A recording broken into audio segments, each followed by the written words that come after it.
Oh, hi! Hey, everybody. I'm Mike Armstrong, And I'm Tiffany Armstrong. and we're with United Through Vision. So today we are blessed to have Susan Hum on with us, and she's just amazing. One of our mentors and coaches, and just a beautiful soul and spirit who's done incredible things in this world. So, hi, Susan. How are you? Hi, Mike. Hi, Tiffany. Hi, everyone. I'm doing great. Awesome. So, Susan, can you tell us a little bit about what got you into your heart-centeredness with, helping couples and helping people, and just where that all came from? Well, you know what? I think I was born heart-centered, and then I kind of veered off into very manipulative, non-heart-centered. You could call me sort of behaving like a narcissist. When I was a teenager, I really hurt the first man I was with, and for a long time. And so once I woke up from that, I made a vow and a commitment to myself and to that person I hurt that I was never going to do that again. But the only way to do that was to live a conscious life. Then I had to start learning what it is to live consciously, to take care of somebody while taking care of yourself at the same time. And that's basically, I think, everybody's journey in this life is to achieve consciousness. So my journey doing that was basically becoming very heart-centered, where I overgave and then I took back, I overgave. So it's that journey of learning and really understanding and watching somebody else's response to your behavior that has really gotten me into the field of love. And so I was single for 10 years, which was the greatest time of my life because I learned so much about myself. But you know what, though? The only thing that kept me going during that time was I always held on to the fact that there is love out there, and there is wonderful love. I've never given up on my goal to find the one. And it was that carrot that really got me to my highest level of success on my own. Mm. And so it really broke my heart how many single friends of mine were just losing hope in love. And they struggled in every other part of their life, and even if they achieved success, it's through grinding and grinding. And that grinding gave me headaches just watching people grind. As I was enjoying my journey through the 100-something men I dated, probably I lost count at 100, but it was just, we've lost fun in life. So, but the only thing that kept me going that time was the dream of that love. Okay. So going back, you brought up something really interesting. You said that you had your first love and you felt like, it just didn't feel right for you, and you broke that off and you hurt that person. And I can tell that really, really affected you. So what did you do after that? I mean, when you realized that? It was a moment where, because I had cheated on him 4 times, and the 4th time he didn't take me back, right? And it was the first moment I actually felt love for somebody, and I mean unconditional love, without falling into my egotistical, traps, And I heard him say, and he said it to me with love. He said, "Just let me go." Wow. And I remember that moment where my heart just broke, because it broke, well, in 2 things: that I can't keep lying to him, the saying that I've changed. And it broke also because I was going into fear mode, because that was the very thing I feared, is to be alone. And I was only 23 years old, but when you've been doing that for 9 years, you don't know what good is anymore. So that was the first moment I actually stopped manipulating him, and I said to myself, I have to let him go have the life he wants. Wow. That's amazing. So many of us, I know I've gone through like the fear of being alone, right? Like a lot of people go through that. It's very common. So obviously you came through it masterfully, but how did you start that journey? Like, okay, so you were fearful of it and you faced it. And then what? Like, how did you pull through that? Well, the next thought was, gosh, this was a good man. And all he ever wanted to do was get married and have kids. So he actually ended up getting married the year after. He met somebody right away because that's all he's ever wanted. And I had to leave the place that I was too comfortable in. So I decided to leave my hometown of Montreal to go to Hong Kong, which is far. I know I'm drastic. I am an all or nothing person, but hey, if you're gonna do something like that, you might as well make it big. And, and I went to Hong Kong with a girlfriend of mine who was working for the Toronto Stock Exchange at that time, and she had just got laid off. And we were having a lunch, and she's like, "Well, I want to go back to Hong Kong." She's from Hong Kong, and we were just talking about success and opportunities, and she's like, "Oh, I just would love to go back there again." I'm like, "Okay, well, let's just go." And I was working in the hospitals at that time. I took a sabbatical of a year. I was working in microbiology labs, and I took a 1 year sabbatical, and I said, let's just do it. Within a month, we were gone with $1,000 in our pocket. Ooh.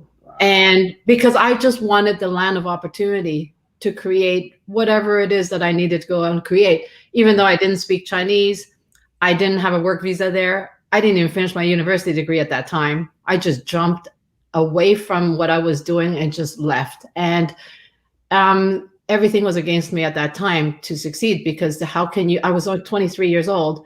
Who the heck's going to hire me with a work visa when I don't have the work experience over there? So, but I did. I ended up staying for 11 years in Asia. So when they say impossible is impossible, that I don't believe in anything impossible. What drives us is the desire to create and to become. Yeah. So what happened when that $1,000? Because I don't imagine it went real far in a different country, not knowing where and how to utilize the resources to its greatest degree. So what did you do at that point? Yeah, 3 weeks, and kind of lost money, kind of no money. So when you're that young, you just sort of roll around. There's nothing really strategic, and so I woke up. My friend was working in the finance industry, and she got a job at Merrill Lynch right away. That's the thing with Hong Kong. It is the land of opportunity in Asia. Yeah. She got a job right away, but I didn't come from the business side. I was from science. I was health sciences. I worked in hospitals. And even though I was certified to work as a lab technologist in Canada and the US, I didn't have the British certification. So I couldn't work in the area that I worked. So when she woke up that morning to go to work, I was alone, not knowing what to do. And I said, you know what, I'll just have to wake up and go downstairs and get the only English newspaper, which I didn't even know how to ask on the counter. So it doesn't matter. I just pointed. That's the thing, pointing is good. And if all else fails, just point. And so anyway, and yeah, I think he thought I was mute because I'm Chinese, so he didn't know why I was pointing. If I was like Caucasian or white, I think I would have gotten away with it. But anyway, so I looked in the newspaper, I flipped, and I remember the thought of, I knew exactly what I wanted. I wanted a job. I didn't think about whether I was going to get a job or not. I'm not one of these people that just ponders too much on negative stuff. Like, I know what I want. I'm driven. I mean, I was manipulative all through my teenage years. I practiced the art of manipulation. I just had to manipulate the universe. That's all I had to do, right? So anyway, and I saw a job that says, assistant clerk or something in the fitness industry, and I thought, oh, that sounds like something I can do. Assistant clerk, even though I'm overqualified, but it doesn't matter. So I called them, got the interview, and I went to the interview. I had to draw a fake degree. I won't even go into detail how I scammed that one, but because you need a university degree, don't ask. Doesn't matter. Reality is only what you create. So, but I went to the interview, and she fell in love with me, this Australian lady. And because I spoke such good English, and she's like, my goodness, your English is fabulous. I'm like, yeah, it is. Because that's all I know, but I didn't say it. So actually, she hired me because she was looking for a Chinese person with very good command of English. Wow. But she never asked me if I spoke Chinese. Don't ask, don't tell. Exactly. Well, that's the whole point, right? Well, she loves me. That's all that matters is love, right? Yeah. So anyway, I got hired and to be the bridge between the Chinese staff and the Western senior executive management, right? Okay. That bridge. But I didn't speak the language. So I'm thinking, well, holy moly, I'm walking into like danger zone now. But it's okay because love conquers all. Yeah. Yeah. And this is where I think mastering the art of influence with integrity started for me. Learning how to influence people, but yet serve them, but serving me at the same time. Because, yeah, I walked into it with a skill that I was lacking, knowing that I was lacking the skill. And I'm not going to learn Chinese in 3 months. No. No. Wow. So, I mean, you've said a lot. And so, like, there's like, I was using manipulation, and now you're learning the skill of influencing. And like, where does that line, where does it go? Where's that line drawn? Because so like massively like jumped from like, okay, this is manipulation, and then going to influence, and then, where you are now, like, that's a beautiful process right there.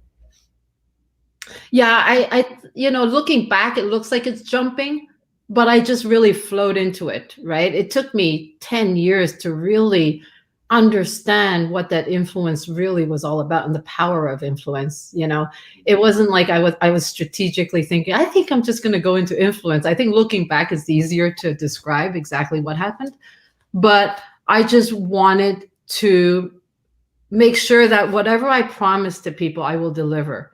And I didn't do that successfully all the time, because sometimes you have to fail in your promises and hurt somebody by mistake, but at least you learn from it to change that behavior after. That's all it was. Okay. Do you think that living in Hong Kong really affected you with the culture? Did that give you some different understandings of life and who you are, obviously, other than the big change? But I mean, just seeing it and being exposed to a completely different culture that is still part of your lineage. Yes, one of the things, the purpose of going to Hong Kong that I wanted to really do was, or take advantage of, was to reconnect with my roots. One of my greatest life challenges has been the sense of belonging, because I'm Chinese, but yet I don't sound it. So I'm born in Montreal in Canada, so I'm not Chinese, I'm not white either. I'm just, I sit in those international waters where I don't belong anywhere. It's just a boat floating in the middle of nowhere. And finding my belonging has been a journey that has taken me to this day. And only very, very recently, in the last 2 years, have I really connected and integrated with where I belong, which is nowhere. It doesn't need to be anywhere. And that's where you can really connect to everyone in the world, heart-centered, and to their hearts, because you don't need to be anything. You can be everything. Wow. Wow. Something just popped in my mind when you said that, because, we've known each other for a couple months, maybe a few months now, and we're so close, and we've had many conversations. And,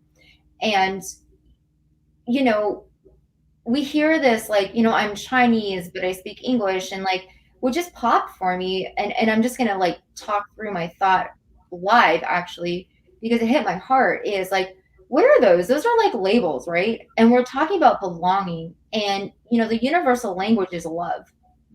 We three of us believe that, and I think you just hit it. It's like, I don't belong in China, I don't belong in Canada, I don't belong anywhere. I belong in my heart. And you recently got the title, the love hacker, and that's what it is, right? It's like, no, having compassion for people and connecting the mind to the heart, and really having compassion and loving everybody with boundaries, and just how beautiful that is. It's like, no, I don't belong in a country, I don't belong with a race, I don't belong with a language. I'm me, and I belong in my heart. And that is so powerful and beautiful, because when you feel that, it's just like, whoa, like nothing can shake you, nothing can blow you. Your house can go on fire, and it's like, well, okay, it was just a house. Like, I belong here with me. And I don't know, that just like really rang for me true. So thank you. Oh, but you know what? I love your insight into understanding these things because it's not very many people could articulate it as you have just done. So beautiful, Tiffany. Honestly, it's that's why you're so powerful and you're so great. And that's why we're together on this journey because, one of the things is belonging is such a challenge that most people I have a hard time achieving. We're all talking about self-love, self-care, integrity, all that stuff. But yet people never find their sense of belonging. And that's a way different thing. Mhm. Mhm. That's acceptance work, Yeah. full acceptance work. And only once we belong or have that sense of belonging can we trust. Yeah. Something that really comes to mind is the first time I ever heard your voice was I was coming home from work and I walk into our bedroom and I hear Tiffany crying as you're talking to her. And then she explodes with laughter. And then she's crying. And then she's and it was just really powerful to hear the connection from heart to heart between the two of you. And then the first time I had the blessing of speaking to you on the phone, it was the same thing. Immediately, you're talking to Tiffany, and then you're talking to me, and it was a switch hit, and you were automatically connected to me. And you mentioned 2 years ago is when this really came to fruition for you. What exactly happened 2 years ago that made that such a reality for you today? Uh, I think it's a skill that I've been honing in since the age of 29. Right, I was in Singapore. I took on a job opportunity that was way above my head, way above my head, and so I only had 3.5 years to turn that company around and manage a team of 20 something people that were sales and marketing people that were older than I, and the only way I could change that company around was to get into their hearts and souls and be able to show them what trust is to be able to do that because I didn't have the skills, technical skills to do it. So I realized at that point that connecting with somebody's soul is the key to impacting people in the most beautiful way. Because once you feel that trust, it's a feeling that you will never forget. And so I've been honing that in for the last 20 years. And I retired from the corporate world in 2016. And I decided to go and serve me rather than serve somebody else. I was in the finance industry. I was bringing in hundreds of millions of dollars for them when I was using this influential skill to make other people money. And so I had to go out and really prove it to myself that I need to do it on myself now.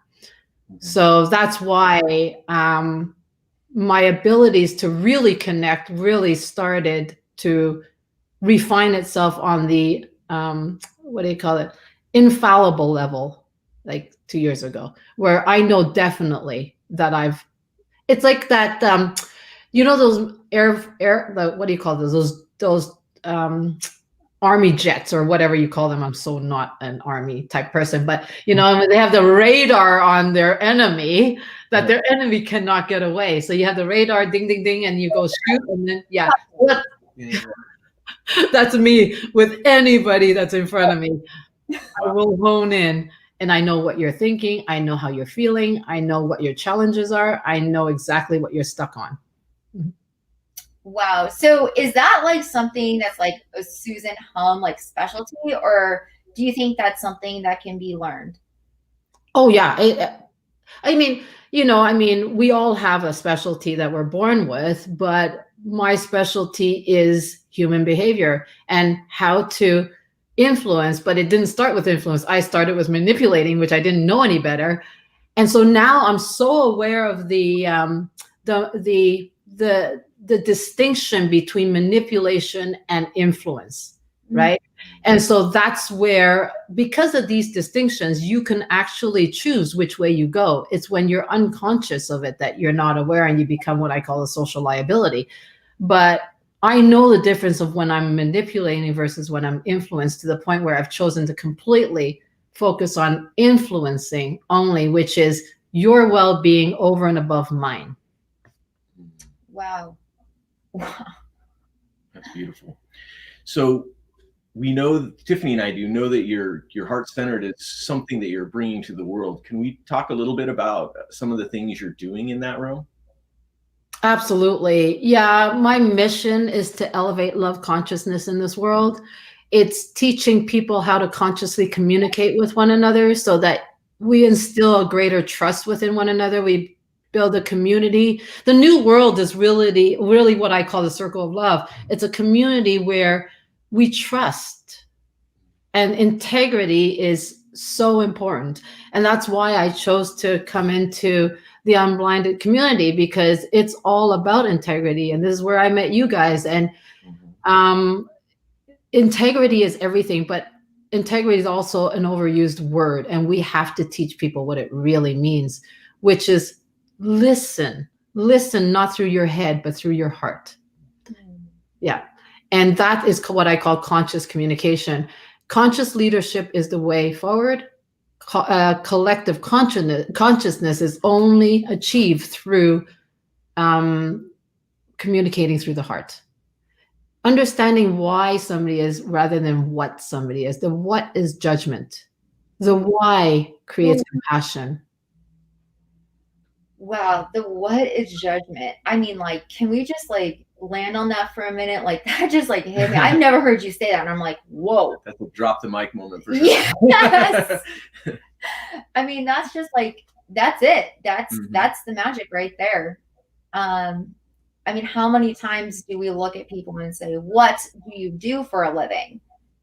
Like, whoa, wait a minute. That's like some like here, especially in America, you know, my uncle's from Belgium and he talks about it all the time. Like when you're over there, like no one ever asks you, what do you do? Here in America, it's like, so what car do you drive? What do you do for a living? And right there, like, what are we doing? We're judging people. But if, wow, we can get through that, right? United through vision, and you can get to beyond that and like not even pay attention to that.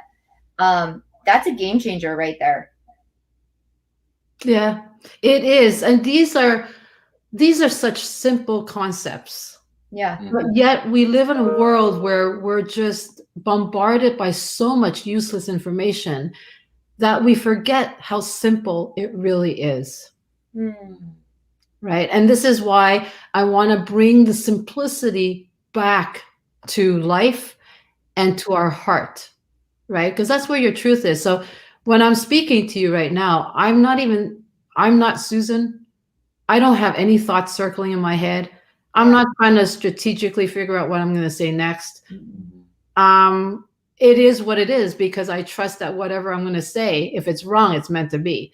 And so I hear everything you're feeling. I see everything you're feeling, you know, and I am you right now as I am the world. So, but the why is so important. And we hear a lot about that in personal development now. Know your why, but I'd rather know your why, because all our whys are really together. Wow. Wow. So what is your why? My why is to show my family that I'm breaking a generational pattern of struggle, that through owning who you are, even if I've hurt them by going on the path that I've gone, to get away from the structure that has been in place for so many generations of owning a Chinese restaurant or cooking Chinese food or doing the Chinese laundry. I mean, oh my gosh, I would have destroyed the world as a Chinese waitress, believe me, because it's not pretty when I have to serve you chicken chow mein and you're complaining about it. So, really the universe, I saved the universe by stepping away, even though my family didn't really understand at that point. But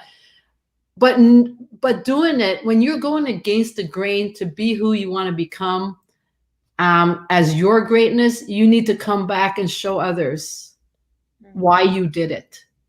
You see? So that is amazing. Unlocking your heart to have it speak to your mind. Can we kind of dig into that a little bit? Because we get so programmed from childhood that we have to act a certain way. You know, don't do this or you get in trouble. Don't do that or you get in trouble.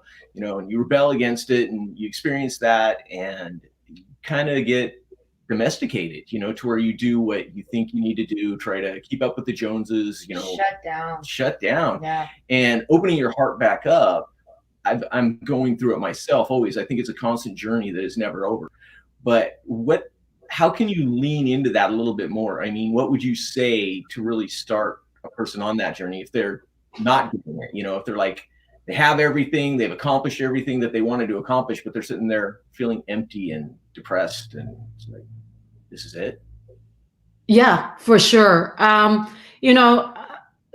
The biggest part of the work that I do is helping that person establish what the vision of their life is going to be, what it is, right? Without a vision, we don't know where we're going. And the vision is based on many different goals, right? I've achieved what I thought was my dream so many times now. I had to recreate after that. It's like, you never stop. You never stop, right?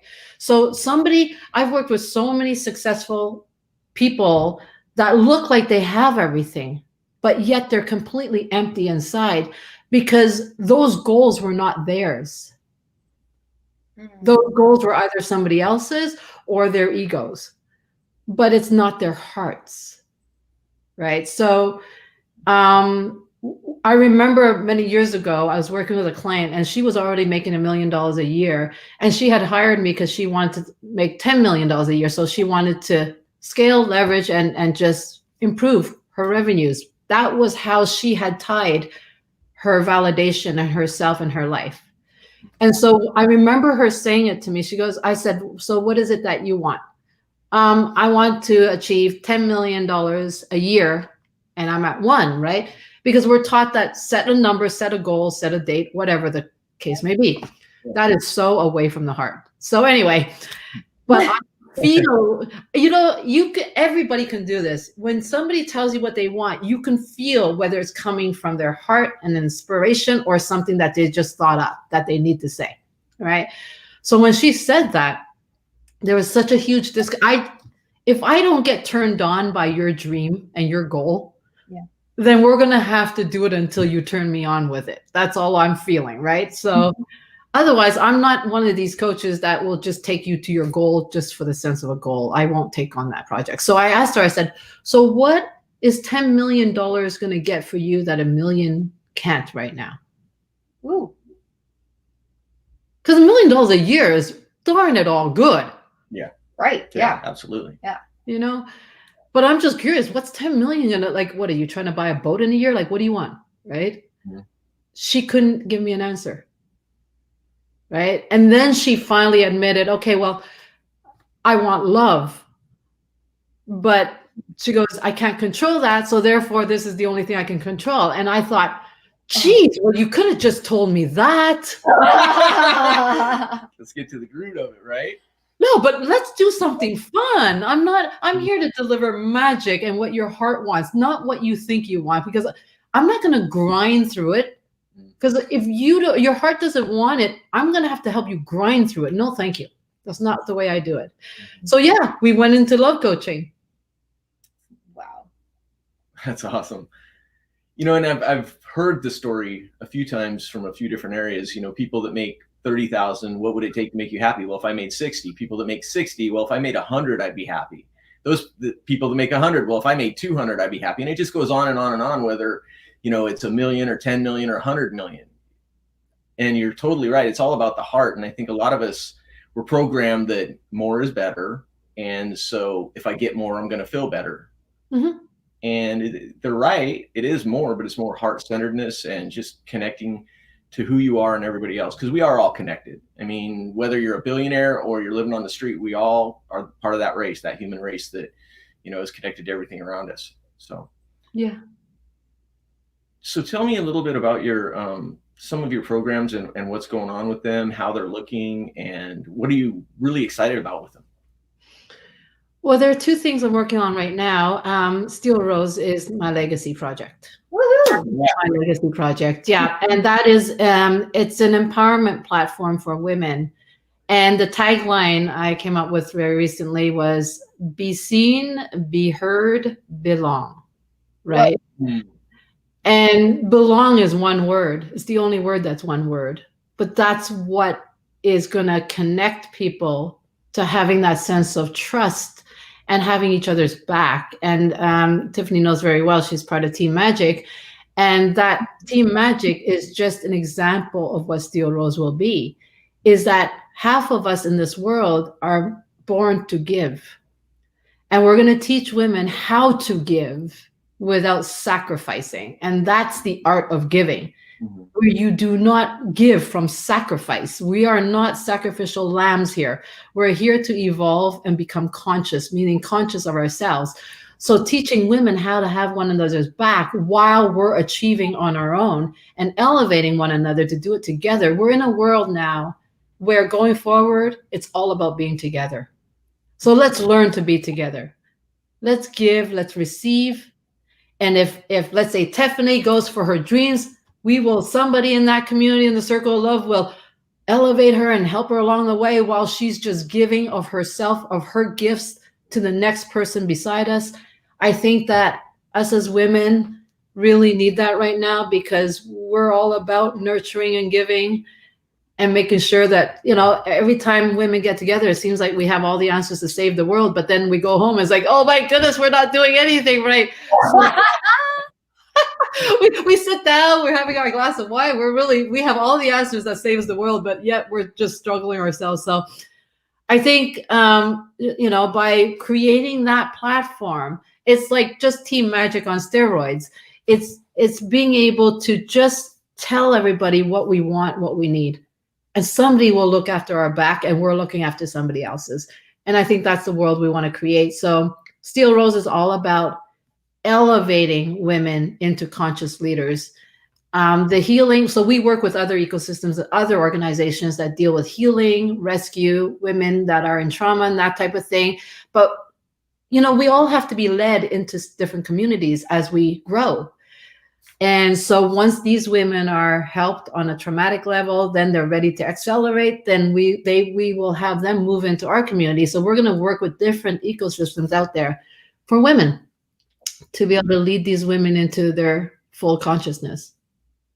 Wow. I love it. I love Steel Rose. I love the name. I love the mission, the energy. I mean, I've watched it turn into something so beautiful, and it's just an amazing, like we say, magic carpet ride to just unlock real potential for women and bring us together in harmony and love and peace and just unity. It's an absolute just beautiful legacy you're leading and leaving, and oh my gosh, it's just perfect. I love it. So what's the other project? What else do you have rocking? Well, I'm never gonna forget my what I call my hobby project is my love stuff. It's elevating people, singles, love frequency, where they can attract love. And it's online dating is one of those things. The only thing that's wrong with online dating is the people that go into it, right?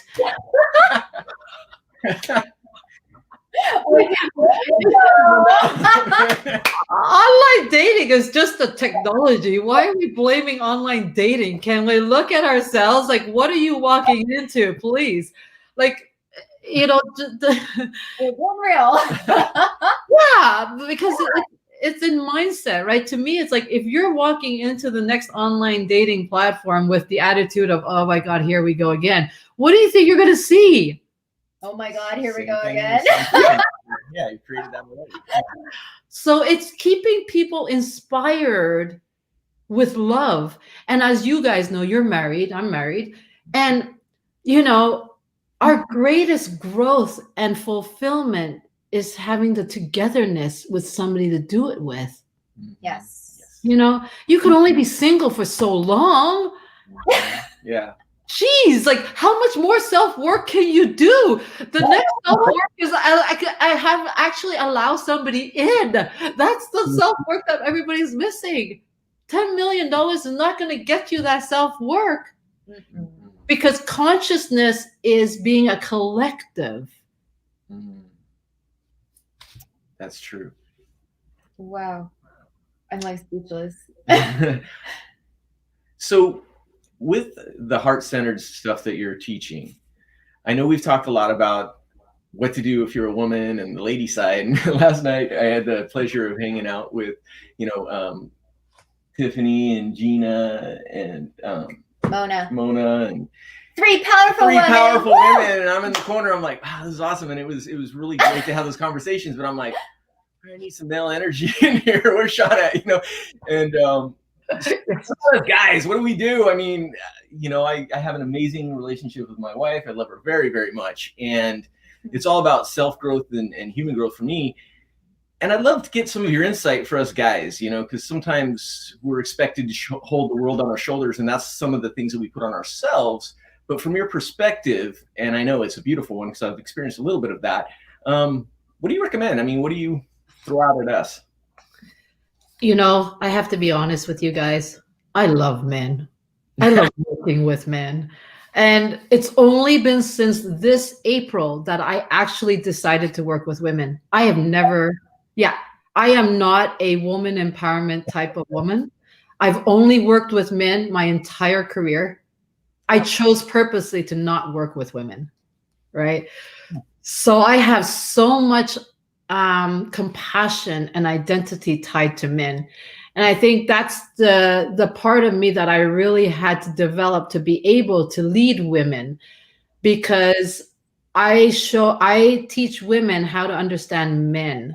It's not even the other way around, which is really interesting, because I have such a compassion towards what men go through, and women, we have girlfriend time. We have but I've had quite a few men over the last many months during COVID come to me. It's like, I'm just sick of talking about sports with my dudes. And the wives are not helping with the emotional side. So it's like, where do we go? Where do we go? Yeah. So my side yard has turned recently into this place where my husband's hockey friends or his friends would come and we just talk about dating and love and all that kind of stuff that is just not serious, but yet important, because they express their pains. Like a lot of men over COVID have gone through a really confusing time of worry and concern, and they don't want to tell their wives because their wives are already freaking out. So it's like the blind leading the blind. So who's going to help this poor guy? He can't talk about his concerns because then that'll throw his wife into more concerns.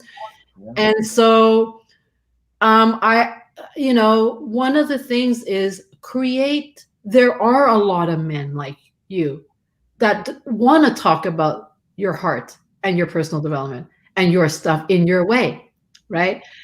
And I'm starting a podcast with Nick Knudsen on men. It's called Real Raw Men, right? Where we really go deep into what those struggles are on an emotional level. Wow. And it's going to create a platform for men to be able to come in and just be able to have a space to communicate without judgment. And it's not a space where they bitch about women either. It's just an understanding of the two differences and the struggles between men and women, right? And that we as women have to be compassionate that your heart does not work in the same way. Your brain does not work in the same way. Your motivations are very different. And actually, you guys are much more simpler than we are. And we have to stop complicating men. Yeah, we're like waffles, and you ladies are like spaghetti. Everything's all connected, So I completely get that. And Tiffany and I, we've talked a lot about this, so she gets it. She's like, never mind, you're a waffle. Just take care of your pocket, and I'll take care of this. And I'm like, okay. Sometimes I'm like, Michael, we're gonna move from this pocket to the next pocket. Are you coming with me, or like, do I need to wait a few minutes? I can go do something and come back. You know what? The psychologist said, you guys are hilarious. I mean, honestly, there's so much strength that you guys could be such role models for because of your self-awareness and love for one another and trust. But a psychologist told me, a school psychologist, when Andrew, my stepson, who's 20 now, but when he was young, I used to be at the social worker's office quite a bit because he's one of those non-compliant kids where he needs to have his own identity, and he looks like he's the outcast, but he's not. He's actually very strong, his own identity. And the psychologist, I remember saying to me, seeing the parents dispute is really important, because the resolution is the lesson. If we always keep this in this airy-fairy false reality of no conflict, then they're going to face it in the world. So it's good to have these disputes, not where you're punching each other in the head, but these disputes, these heated disputes where it comes with a very solid resolution. It teaches the child to be able to live in that space. And I think that as couples, it's really important to not be scared of conflict, because then you're just suppressing. Right. And the only time it gets really volatile is when the fear for conflict inhibits you to express for too long. I went through that personally several years ago, and it was a slowly conflict building up. Not with me. Not with her. And it was almost, I went through therapy for it. And the way my friend, because he is my friend now, explained it is like, if you get a little scratch on your arm, it doesn't bother you. It's just like, ow, that kind of sucked. But then that scratch gets hit again. It's like, ow, that kind of sucks. And you just kind of ignore it. And that's where, if you ignore conflict, it becomes a point where that cut keeps opening and opening and opening. And then all of a sudden, someone just barely touches it, and it unleashes all that built up frustration. And then the people are like, you're freaking crazy. You just lost your stuff over the fact that I moved your coffee or something, and it's so important that you brought this to the forefront. I had no idea it was going in this direction. And it opens my heart and fills it with like an moment, because I've always tried from a kid. It was like one of those agreements to say, all right, I want to avoid conflict. I want to be that person that walks a mile in their shoes and understands where they're coming from. And just, if I'm upset or hurt, just let it go. It's okay. And that just validates the fact that you've got to address these problems, or they'll become such a problem that they destroy whatever communication or value you had in that relationship. Absolutely. Put it this way, your heart needs to express all the time. And when you start suppressing your heart, you suppress your existence. Yes. It gives me chills. It's true. Yeah. And then you start protecting yourself, and then you lose yourself, and you have no boundaries.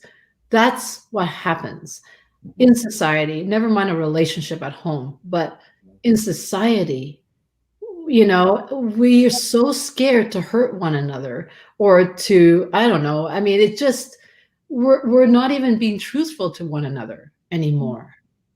I'd rather you tell me straight up. And that's just why, it's funny. I mean, I've gotten to the point where people are nervous about me, but they're usually pleased by the time I call them out, because I don't call you out because I'm judging you as doing something wrong. I'm just speaking on behalf of your heart. Somebody's got to speak up for your heart. Yeah. And if we teach one another to do that, then the world will just start helping each other rather than suppressing one another. Wow. That's beautiful. Leaves me speechless for a second. So let's think about the future with this. How are you? I know you've got a lot of things that you're building. I can feel the momentum. It's almost like a snowball coming down the mountain. Yeah. And every time I hear one of your, videos on YouTube, or hear you speak or talk to Tiffany after, Team Magic, or, your couple show that you're doing now, where's it going? I can feel this momentum building. And can you read into that, or lead into that a little bit? Yeah, it's funny. I don't know how it's all going to happen. I know that, and this is the gift that we have when we live in true faith and authenticity to who we are, is that they appear out of nowhere, and you cannot plan these things. But the one definite thing I know is that we are creating a new thought leadership, which is based on love, right? And it's going to be a compilation of men and women, but I need to make sure that these women learn how to lead in it so that the men could happily just contribute and do their part. But in the end of the day, happy women, happy men. And so, right? I mean, happy wife, happy life. yeah, exactly. I'm just doing it on behalf of the men. It's just messaged in a different way. Because the problem is not really with the men. The problem is with us women. We need to learn to trust more and to be more of who we are and express our truth and self with one another, right? Because women are packs, right? We act in packs. That's what we do. Yeah. And if this pack is not working well, believe me, that junk is going home. So so it's a new thought leadership, which is based on love, conscious leadership, and elevating. That's it. And that's exactly where we're going. We have some really important people that have gone through really massive transformations in their life that is a part of Steel Rose, and people like you and Tiffany and people that have unbelievable stories that make me feel like I don't even want to be on stage. I just want to watch you guys. And just make sure that you walk up those stairs to that stage, because that's what gives me joy. It's because your stories are so inspiring everyone to never have an excuse.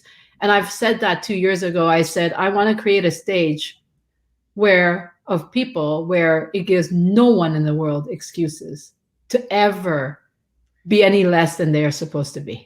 Well, and if it wasn't for you and your prompting, we would not be here doing this today. You are source to this. I mean, Tiffany and I had talked about it a lot. For years, actually. For years. And then all of a sudden, you said, you guys have to do this. And you said it was such Zeus energy. It's like, and I'm like, I was like, I guess we're doing it. And when it resonates in your heart, it's like, all right. And then you connected us up with Ashkan, and it's just been snowballing from there. And we just love you, not just for that, but I mean, just love your energy and how your ability to share truth into somebody's heart is truly a superpower.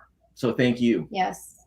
Oh, thank you. Well, you know what? If your power was not there, I wouldn't have seen it. So, I always say, and I'm so careful to never dilute somebody's greatness, is that we're not all meant to be great, but we are, and we have to accept that. Some of us are meant to live our own greatness, but it's not great in the level of impacting the world. Sometimes your world could be just your smallest community, but just to accept and own and appreciate what you are and what you contribute without wanting to be more than you are is the trick, right?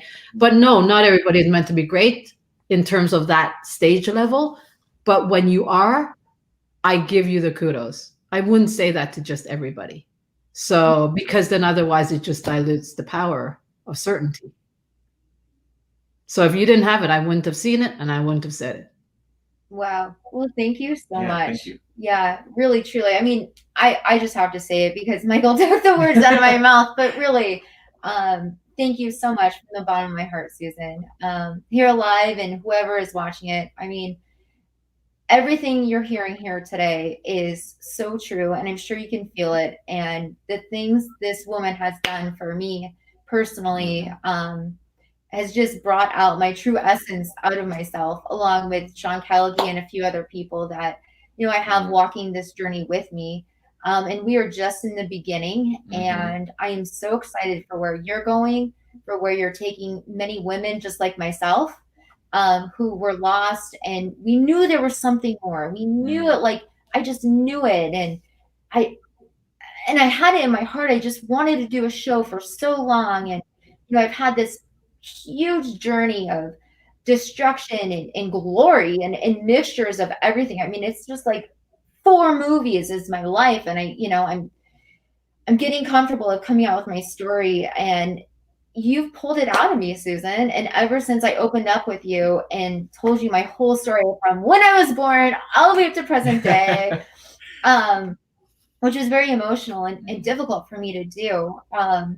It's changing me, because it's peeling off my layers. And that is just what you do. It's what you do for us women, and helping us come to our center, and working on ourselves out. And I'm just so thankful and so grateful to you forever and ever and ever. And this is a dream come true, and I'm so happy to have had you on today. Oh, well, you know what? Honestly, you guys, UTV is really, it's the new way of operating with only desire and no excuses. And I think you guys are proving that. Even if I sat in your spot, I couldn't do what you're doing because you are who you are. And I think that, I don't have a story if you guys are not my story. You know what I mean? So there's a self-serving thing here. It's like, if I help you achieve your greatest purpose, that is my story. And that's what we do. Some of us don't have the stories that you all have. Like myself, I don't have those type of stories. I have other crazy stories, but they're nowhere like your stories all make my story kind of look like Tinkerbell. So, but it doesn't mean I just fall victim to no story. I will go and create those stories. And this is all about, go out and really achieve what you desire by creating your own world of what you want. Just because I can't change my past, I can't change the way I was born. I can't say, oh, I want that kind of soap opera or that movie type quality story. I can't, but I certainly can enable somebody to go and get it, the ones that have it. And that's my purpose, is creating my story through all of yours. That's amazing. Yeah. Well, it's truly a gift, and it's a gift you're giving to the world, and that's why you're here. Yeah. So I'm not sure how we are on time. I'm just going to be honest. We are not at home. We are in Sean Callaghan's beach home, which is absolutely amazing. Huge blessing.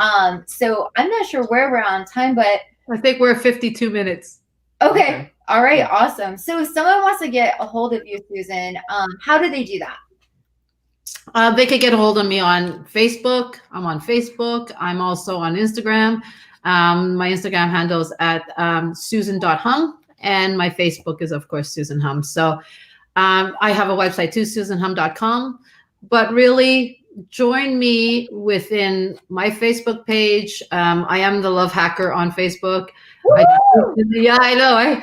I hack your heart within minutes, but it's a fun thing, because to me, it's like, there's nothing better when you see somebody's light brighten up when you've just identified the heart that they've ignored for so long. It just changes somebody within a minute for them to be seen. It's such a powerful thing. Being heard is one thing, being seen is another, And when somebody's heart comes out, they're seen and accepted at the same time. So I think come play with us, the Love Hacker, but I'm also within the Unblinded community with Tiffany. So Unblinded, definitely keep watching UTV, because what I do is what Tiffany does. She's now a part of me. And Michael, well, you're on the ride because you are already me. So, I don't know. I just identify with you two, both of you, equally. It's not whether Tiffany's a woman, you're a man. I totally identify with both of you. You guys are extraordinary. What you've already achieved is extraordinary. What you're about to achieve is great. Amazing. Thank you. Well, thank you so much. And I'm just going to be transparent. Gina, Gina's helping us. We're on Gina's computer. She's right. Oh, not Gina's computer. Well, she's on another planet right now, right? So, there she is. Yeah, and Susan, thank you for who you are, and just the lessons you're teaching every second. I mean, I've gotten so much out of this personally today, and every time I get a chance to speak to you, I just learn more about myself and how to express that. So you're a blessing to a lot of people, and you are loved. So just want to make that absolutely clear. Oh, thank you so much, guys. And thank you, everybody, for listening. we just need these little micro distinctions all the time. It's addictive. So thank you for having me on. Thank you so much. Awesome. Well, You're thank you welcome. for your time, everybody. If Yeah. you like what you watched, which I'm sure you did, don't forget to subscribe and keep watching us. So Yep. thank you for joining us.